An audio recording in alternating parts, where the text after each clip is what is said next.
Air defence interceptors की कमी का यह आलम है कि अब इजराइल अपने घनी आबादी वाले सिविलियन एरिया और स्ट्रेटेजिक इंफ्रास्ट्रक्चर को बचाने के लिए अपने इंटरसेप्टर्स की तैनाती कर रहा है।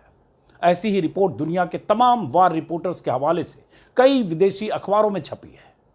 पिछले 24 घंटे के भीतर इजराइल अपने स्टॉक गिन रहा है और ईरान दावे कर रहा है कि उसके पास 20,000 मिसाइलों का जखीरा है। CNN के मुताबिक बीते एक सप्ताह में, जिस दिन से जंग की शुरुआत हुई है, ईरान ने अब तक सिर्फ 400 से 500 मिसाइलें दागी हैं।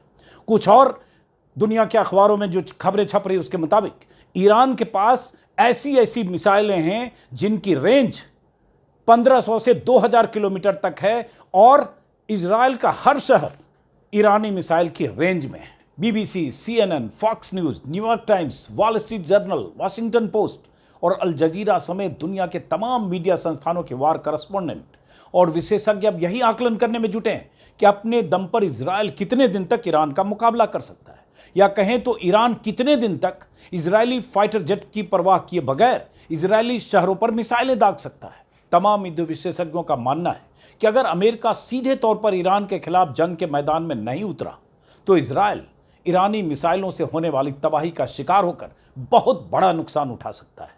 7 दिन पहले हुई जंग के बाद इजराइल ऐसे मुकाम पर पहुंच गया है जब उसे तुरंत अमेरिका की दरकार है और अमेरिका अपने कैलकुलेशन में लगा है कि अगर वो मैदान में उतरा तो दुनिया के बाकी बड़े देशों का रुख क्या होगा, ईरान के साथ आकर कौन खड़ा हो सकता है।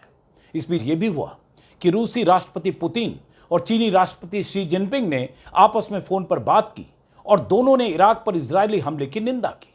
पुतिन और जिनपिंग ने कहा कि ईरान पर हमला UN चार्टर और दूसरे इंटरनेशनल कानूनों के खिलाफ है।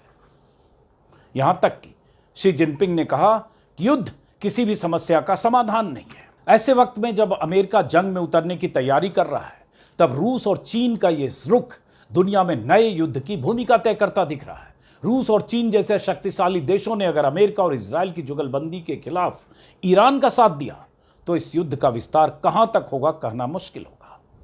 ट्रंप को भी शायद इस बात का अंदाजा है।